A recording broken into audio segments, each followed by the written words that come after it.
Adulte. Mode d'emploi. Adulte. Difficile, hein. Adulte. J'en peux plus de ce mot. Si, adulte, ça va le faire. De ouf. Adulte. Mode d'emploi. Oh yeah. Salut tout le monde, bienvenue dans Adulte Mode d'emploi, thématique citoyenneté ce mois-ci. Bonjour Loane. Bonjour Valentin. Comment ça va? Ça va, écoute, tu es un bon citoyen? Je crois, j'essaye et toi? Bon, pas ouf, Ouais, moi, je super. crois que je me donne 4 sur 10. Aujourd'hui, on va essayer de parler des élections. Alors ne quittez pas l'épisode, entre les maires, les députés, autres sénateurs, présidents de la République, ministres, etc. On va tout vous expliquer, ça va aller. C'est des choses que moi j'ai appris, parce que mon travail consiste quand même à connaître un petit peu les rouages de la démocratie. Mais sinon, c'est des cours, je pense, d'éducation civique que j'ai dû avoir vaguement au lycée. Peut-être 2 dans l'année où personne n'écoutait. Donc je pense que si les gens sont restés à ça, ça reste assez nébuleux. Et Oui, toi? c'est vrai. Moi, j'y connais rien aux élections, absolument rien. J'ai des copains journalistes qui m'informent, donc dont toi, Valentin, qui m'informent de ce qu'il faut faire quand il faut le faire. Mais je n'y connais rien. D'ailleurs, j'ai jamais voté en mon nom, puisque j'ai toujours fait une procuration, parce que j'ai toujours en vadrouille. Bon, je n'ai pas beaucoup voté dans ma vie, mais en tout cas, les trucs importants. J'ai toujours fait des dérogations, donc je sais même pas. Tu sais, on parle de bulletins et tout, je sais même pas comment on fait. Ah oui, d'accord. Ouais, vraiment, j'y connais R. On donc part de là. voilà, aujourd'hui, on a un expert pour nous.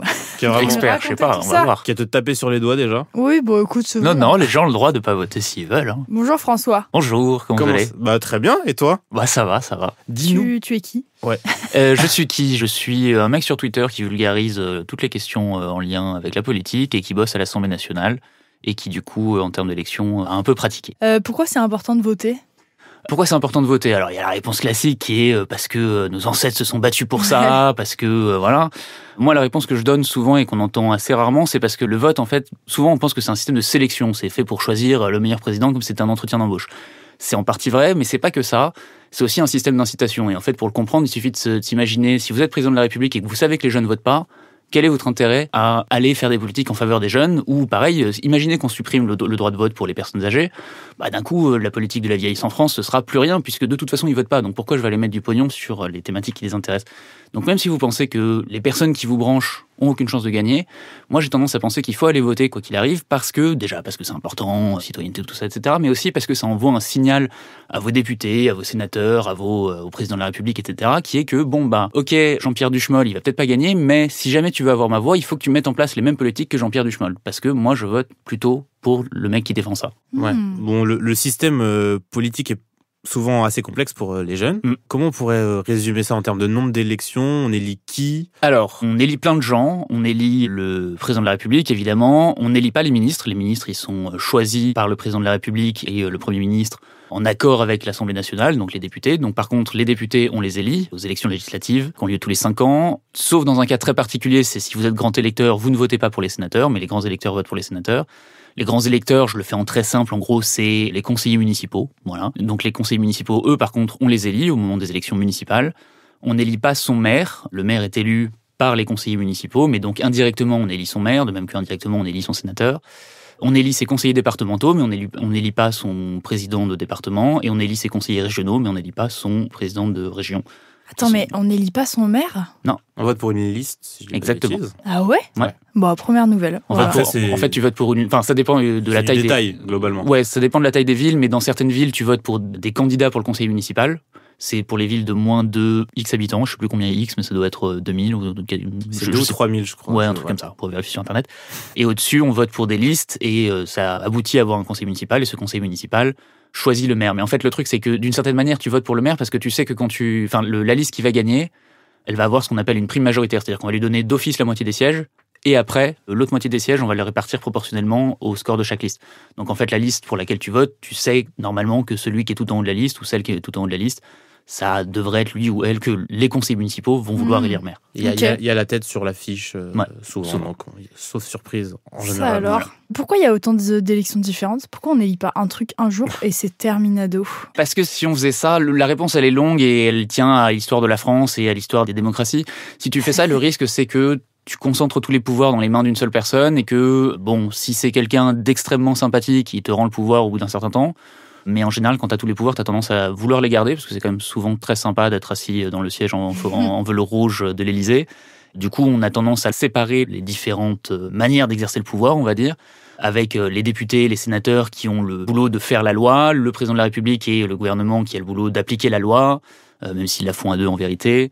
Et après, il y a tous les échelons intermédiaires, ce qu'on appelle les collectivités territoriales, donc c'est les communes, les intercommunalités, les départements, les régions, où ça, l'idée, c'est plus que ton maire, il sait mieux quelles sont tes priorités à toi qui vis dans la ville, plutôt que le président de la République qui habite à 300 km et qui vient une fois tous les 47 ans, quoi. Donc, par ailleurs aussi, parce que quand tu es président de la République, gérer le trou dans le trottoir à Bretigny-sur-Orge, ça demanderait beaucoup de temps pour beaucoup de sujets, quoi. Il y a beaucoup d'honneur sur le département de l'Essonne, s'il vous plaît. Qui sert à quoi? Le président, il sert à quoi? Le gouvernement, il sert à quoi? Les députés, ils servent à quoi? Les sénateurs, on ne sait pas ce que c'est. Alors, en principe, le truc le plus important, c'est ce qu'on appelle le Parlement. Le Parlement, c'est 2 chambres. C'est l'Assemblée nationale d'un côté, le Sénat de l'autre. Au Sénat, il y a des sénateurs, évidemment. Et à l'Assemblée nationale, il y a des députés. Eux, leur boulot, c'est de contrôler l'action du gouvernement, d'évaluer les politiques publiques et de voter la loi, d'écrire et de voter la loi. Donc ça, c'est ce qu'on appelle le législatif. Le pouvoir législatif. Après, il y a un deuxième bloc qui est le pouvoir exécutif. Le pouvoir exécutif, c'est le gouvernement et donc les ministres, le Premier ministre, les secrétaires d'État, et, même si c'est un peu un abus de langage, le président de la République. Donc ça, c'est de l'exécutif, et eux, leur boulot, en théorie, c'est d'appliquer la loi qui a été votée par le Parlement, par le législatif. Donc c'est pas eux qui décident ? Et en fait, si, c'est eux qui décident, parce que la loi est écrite à 2, en fait. Elle est écrite à la fois par l'exécutif et à la fois par le législatif. Il se trouve que normalement, ça devrait pas être vraiment comme ça. Mais dans les faits, aujourd'hui, c'est beaucoup plus l'exécutif qui écrit la loi que le législatif. C'est beaucoup plus le président qui décide et le Premier ministre qui décide que les chambres du Parlement, parce que le système français ne fonctionne pas de manière idéale. Et après, tu as donc ce que vous avez sans doute vu en cours d'éducation civique, donc exécutif, législatif et judiciaire. Judiciaire, c'est pour appliquer la loi, c'est les magistrats. Mais à côté de ça, il y a un autre bloc qui est le Conseil constitutionnel, qui est un peu le juge tout en haut, qui dit quand il y a un de ces blocs qui fait des conneries, c'est le Conseil constitutionnel qui dit « Ah non, là, on arrête les conneries, vous n'avez pas le droit de faire ça ». Et après, il y a les régions, les départements, les communes, où là, c'est plus gérer des questions locales. Tu vois, les départements, ils ont tout un tas de compétences, les régions ont un autre tas de compétences, qu'ils exercent en commun les uns avec les autres, et qui bossent pour, tu vois, sur le département de l'Eure, le conseil départemental de l'Eure, peut mettre en place certaines politiques, et pareil pour les communes, etc. Bon, ça fait beaucoup de choses. Ouais. Est-ce qu'il y a des élections auxquelles il faut absolument participer, qui impactent plus la vie du pays que d'autres ? Ouais. La réponse est oui. Tout en vérité, parce que d'une certaine manière, si tu veux, les trucs les plus importants qui vont impacter le plus de monde d'un coup, ce sera les élections présidentielles et les élections législatives, donc là où t'élis les députés.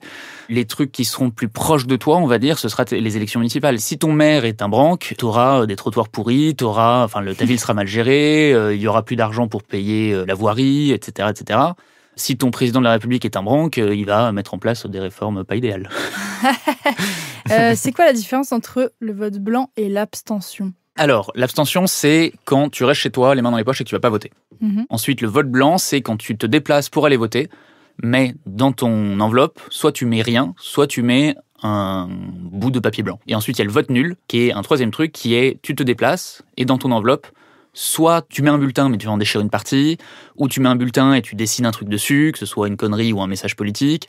Même si c'est un cœur autour de la tête du candidat, ça devient un bulletin nul. Parce qu'il faut un bulletin nul, on ne doit pas pouvoir identifier que c'est toi qui as voté pour tel candidat. Donc n'importe quel signe fait que ton bulletin devient nul. Donc ça, c'est qu'est-ce que c'est dans la description. Mais ce que c'est dans la différence fondamentale entre abstention, vote blanc et vote nul, c'est que vote nul, donc comme je t'ai dit, on ne doit pas pouvoir identifier ton vote, donc du coup, on l'annule. L'abstention, c'est en gros, souvent, c'est j'en ai rien à cirer. En fait, le problème de l'abstention, parce qu'il y a des gens qui ont une abstention qui est militante, c'est-à-dire qu'ils vont pas voter parce qu'ils considèrent que rien ne leur convient. Le seul problème, c'est que l'abstention, quand on regarde les résultats des élections, si t'es pas allé voter, je sais pas pourquoi t'es pas allé voter. Peut-être parce que t'en as rien à cirer, ou peut-être parce qu'en fait, t'aimes pas la façon dont ça fonctionne. Et donc, on n'a pas de manière d'interpréter l'abstention. Là où le vote blanc, ça envoie un message très clair. Parce que le vote blanc, c'est je me suis déplacé pour aller voter, mais parmi tous les bulletins dont je disposais, il n'y en a aucun qui me convenait, et donc j'ai fait le choix de mettre un bout de papier blanc ou pas de bout de papier. Et ça, c'est un message très clair. Le jour où l'abstention dépassera, où il y aura plus d'abstention que de vote pour tous les candidats réunis, ce sera un problème. Mais ce sera un problème qui sera difficile à interpréter. Est-ce que c'est parce que les gens n'ont rien à cirer, ou est-ce que c'est parce que les gens ne sont pas d'accord avec la façon dont ça fonctionne ? Alors que le jour où il y aura plus de votes blancs que des autres bulletins, là, c'est très clair le message. Le message, c'est on aime la démocratie, on veut pouvoir s'exprimer, mais parmi toutes les options qui existent, il n'y en a aucune qui nous plaît. Ok. Donc voilà, on se déplace pour aller voter le plus possible.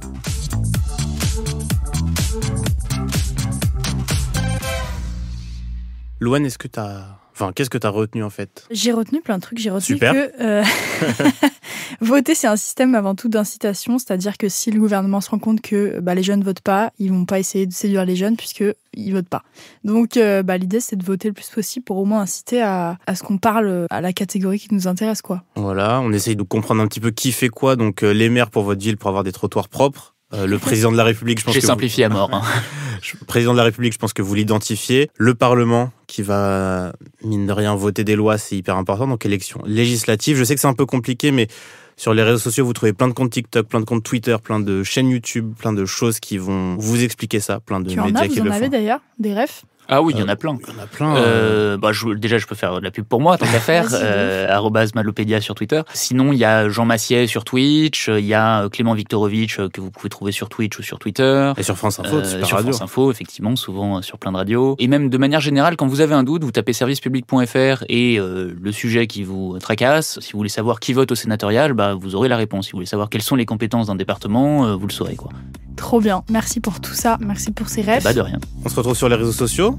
Ouais. Toi, François, Twitter, tu as dit c'est Malopédia. Toi, c'est Louane Mancho Oui. sur Instagram et YouTube. Sans politique, malheureusement, mais Mais avec beaucoup de voyages. Oui. Pour l'instant. Moi, Nato 80, c'est pour peu de politique et beaucoup de rigolade. Et nouvelles écoutes Instagram et Twitter. Donc, allez voter et bisous. bisous tout le monde. Ciao. Adulte Mode d'Emploi est un podcast de nouvelles écoutes. Écrit et animé par nous Louane. et moi, Valentin Winato. La chargée de production, c'est Mathilde Jonin. Avec l'aide en coulisses précieuse de Neila Hakmi. Le générique par Aurore Mailleux. Directrice des productions Marion Gourdon. Enregistrement, montage et mixage par Constant Justin au studio Caleçon.